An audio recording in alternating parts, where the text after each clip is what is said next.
I am shocked that I've never thought of this as a starting lineup, but you have Cade, Ivy in the backcourt, Ausar at the 3, then Isaiah Stewart at the 4, then Jalen Duren at the 5. Pretty much the Rico Hines lineup we've been seeing during the offseason.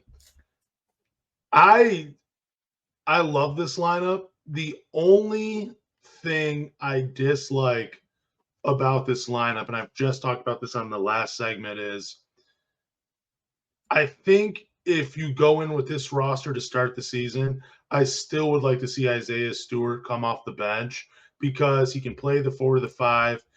He's not as athletic as Duren, but he still brings the defensive chops, and he also gives you another look offensively. And it still gives the Pistons an opportunity to bring James Wiseman along slowly and not throw him in the fire right away. Because like you just said in our last segment, he's pretty much just got done with his rookie year with how many games he's played. He's still untested. There's still – the ceiling has not been reached for him.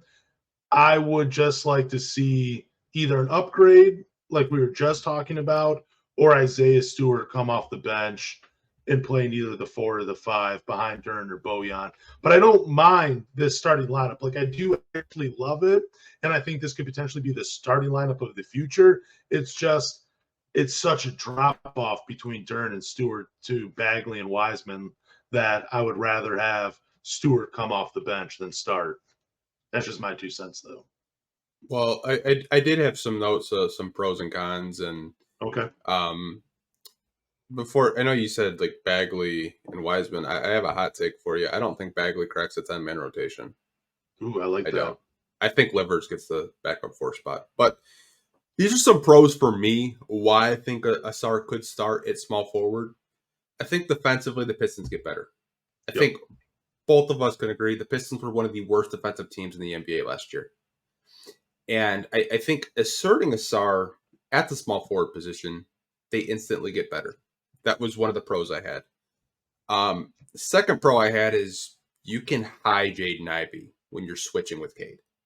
Not saying Jaden Ivey needs to be hidden defensively, but Ausar is quick enough, strong enough where he could switch and you can kind of hide Ivey on the defensive end of the floor. I think that's another pro I had with him. The third note I had was the transition game. It'll be very noticeable. We saw it in the Summer League. We saw it a little bit in the Rico Hines. We saw kind of point Ausar where he was pushing the tempo. He's looking for Cade and he was looking for Ivy. I think having another, guy that likes to push the pace will help create, easier points in transition. And the fourth pro I had of, starting Ausar is you're going to have another playmaker out there with Cade Cunningham and Jaden Ivey. And I think Ausar, a lot of people, they're like, he's a really good defender. But I think his passing is a part of his game where the more I look at it, it's just like, I think that's an elite skill to be able to make those reads and be able to push the pace at that small forward position. And I think having more playmakers out there can really help create easier baskets. And for me, I think those are the 4 pros that I have. And I'll read you my 2 cons and maybe you can kind of add anything to it. I think a con for, starting Ausar is the lack of spacing. We both know that that's the next step in his development is the 3-point shot, right? I'm not saying that jump shot is broken because he has put in a lot of work into it. I really believe in the jump shot. I just think it needs a little bit more time to develop over the next couple of seasons. But I think the lack of spacing for me is maybe why he doesn't start off right away. And the only other con I could really think of off the top of my head is, he's still a rookie. It's going to be a learning curve to, play against the best small forwards night in and night out. Yeah, the spacing is the biggest issue, but with all of the other pros you just gave, like his defense and his playmaking, him running in transition, I like him more with Cade and Jaden Ivey because of those pros. And I think with those 2 on the floor, even though there's not a ton of great shooting from them either, even though Ivy was a 37% three-point shooter on catch and shoot last season. I don't know if that was the full season or just the second half, but we've already talked about how much his shooting has improved. I just think all those pros outweigh that negative, which is the spacing. And maybe this is kind of crazy to say, but I think Ausar would look worse with the second unit because I feel like he would have more responsibilities with those guys versus playing with Cade and Ivy, who can take the pressure off of him, where he can excel in those things like defense, like in transition, and being a secondary playmaker off of those guys. But if you put him in the second unit where you might ask him to carry more of the offensive load, he might struggle. So I would rather see him start. But I have no issue with him starting. I hope he is the starter day one. It's just that four position, man. Like, I feel like the Pistons, they got a good thing going because they have the core, but I feel like they're a little top heavy. And I don't know, man. Like I've already said before, it's such a drop off. I would rather just go with Isaiah Stewart off the bench out of this lineup and go with Bojan and Ausar at the 3 and the 4 spots to start the season. Because, yeah, and I mean, I know Bojan he's not a great defender, but he gives you the spacing that you need. And I think Ausar, defensively and how quickly he can recover on that end, he could cover up some of the weaknesses that Bojan has. Maybe those two together on the floor, they can outweigh each other for the strengths and the weaknesses that they each bring. But yeah, there's no real great starting lineup for this team. I mean, honestly, the one we're talking about might be the best one you can have. It's just that I strongly believe if you start Isaiah Stewart, it's just, I mean, the drop off in talent is just too great, and I think they'll get exposed more playing James Wiseman and Marvin Bagley bigger minutes at the 4 or the 5 spot than they would with Bojan starting at the 4. Yeah, so here's my thing with that. I think that a lot of people look at the Pistons roster, right? So I did a 10-man rotation prediction that I put out this week. And I'm looking at the bench, and I'm like, okay, Monte Morris at point. I think we can agree there. Yep. Shooting guard, Alec Burks. Yep. Okay. You got, a 38% three-point shooter in Monte, and then you got one of the best bench scorers in Alec Burks as your backcourt. I'm like, cool. And then small forward gets interesting, and you're like, well, have Ausar, play at the second unit. To me, I believe the second unit is going to be similar to last season, where it's just the strength of the team, and they're going to really help carry the starting unit in games. Because I think if, let's say Ausar does play with the second unit, again, you're going to have two primary playmakers, Monte Morris and Ausar Thompson. Now, the backup forward position, to me, I think there's so much of the debate. It's, are you playing Bagley? Are you playing Joe Harris? I don't know. I don't even know if Joe Harris is going to crack the rotation, to be honest with you. Because he's not playing shooting guard over Alec Burks, and he's not starting over Ausar at the 3. And if you look at Joe Harris, throughout his career, he's played shooting guard and small forward, so I don't even know why the hell we traded for him. But that's another topic for another day. And I think the center is going to be James Wiseman. I think James Wiseman will back up Duren. I honestly believe that. But to get back to your question with the Ausar thing, I think Ausar, to me, it doesn't hurt putting him in the starting lineup. And I do want to give James Edwards some credit, because he had touched on this in an article, I think, late last week, talking about how the Oklahoma City Thunder kind of already do this with Lou Dort and Jalen Williams, where, it might not make sense when you look at the roster on paper, like the starting 5 on paper, like there's no spacing, but OKC makes it work because they have SGA, right? Yeah. And I think the Pistons can kind of have a similar effect. Like, you have Cade Cunningham, you have Jaden Ivey. The pick and roll is going to be so great with Duren out there. There's going to be open space. And I think Ausar is a smart enough player to, find cutting lanes to the basket. I think he's a smart enough player where he can hit a corner 3.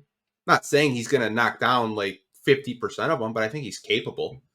I think I would rather lean on defense as a team because I know I can get a stop, you know? Yeah. And I think that's my main reason. Like I said, it's a potential starting lineup. It's not official. It's just kind of my type of prediction that I have. I think Ausar at the 3 and Stewart at the 4. I think defensively, it makes a lot of sense for this team. And I know there's not a floor spacer out there, but if you had freaking Monte Morris, Alec Burks, and Boyan off your bench, holy shit, that is lethal. That It is is. lethal. Yeah, no, and I mean, I do like the starting lineup, and I think if Isaiah Stewart takes the leap three-point shooting that we think he will take, like around 34, 35%, that's going to open things up. And I think you're right as well. I think Ausar could hit an open corner 3, and I think that will probably be a responsibility, and that will probably be something we see more from him, taking those shots. It's just I just like Stewart's energy. I like his defensive versatility. I like what he brings offensively. And I think this season you'll get more from him if he's running in the second unit with Monte Morrison and Alec Burks than him. I mean, I think he's going to be great no matter what, starting or coming off the bench. And really it depends on how you finish the games. It's just I think teams won't fear us once you take Duren off the bench and like, oh, James Wiseman, yeah, the former number overall 2 pick that hasn't lived up to the potential yet. I mean, he's not blocking shots. He's kind of a weak rebounder. He gets tunnel vision offensively. There's still a lot of room for him to grow, and I do like James Wiseman. I've talked positively about him on this podcast.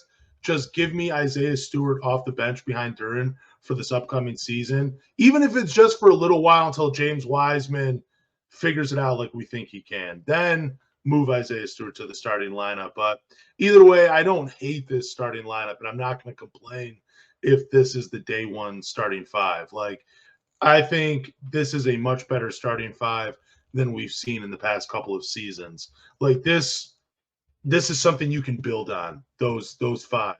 That seems like they could be the starters for the next 6 seasons in Detroit, and you could be happy with those guys. But just for this upcoming season, just because there's such a big drop off at the 4 and 5s, I'd rather see Isaiah Stewart come off the bench and have Bojan start.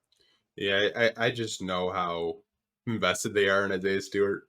And Yeah. I think a lot of people have that opinion with you. I don't think you're like in the dark. I think there are some people among, Pistons Twitter where they'd rather see Stewart off the bench. But we can go on to the next topic, but I just got to say this too. Like Bojan at the 4, I think just from a rebounding standpoint, it's gross. Oh, it's terrible. It's like, come on, Bojan. Like, I'd rather put Ausar at the 4 and Bojan at the 3. Like, come on. Yeah, I mean, I guess my other thing is because Bojan, the only time he ever came off the bench was early in his career when he was with Brooklyn. He played 212 games and 120 of them he started. So he came off the bench for almost 100 games in Brooklyn. And then in Utah, because I think people, for some reason, some fans got it in their head that he came off the bench in Utah. He played 204 games and started 204 games in Utah.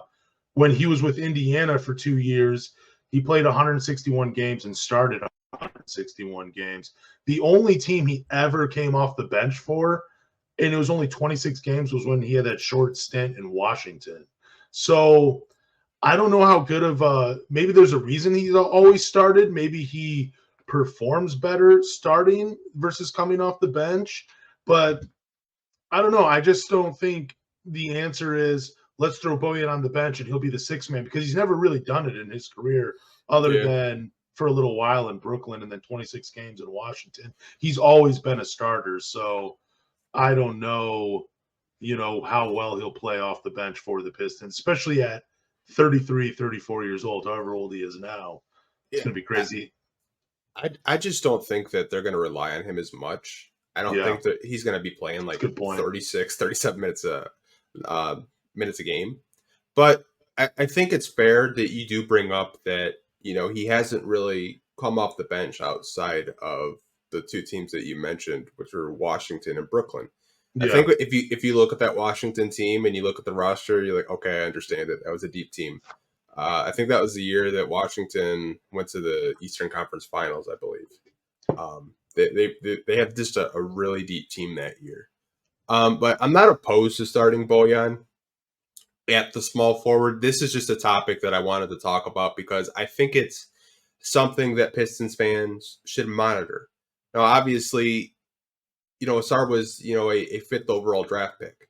And I think they're really going to lean on him. I think there will be games where Ausar is going to be closing the game defensively if it's close. And I think a lot of people, they take so much stock into who's starting and who comes off the bench. But if you look at a lot of games, just not only in Pistons games, just games around the NBA, a lot of bench players closes games. Like, it doesn't matter if you're starting or coming off the bench.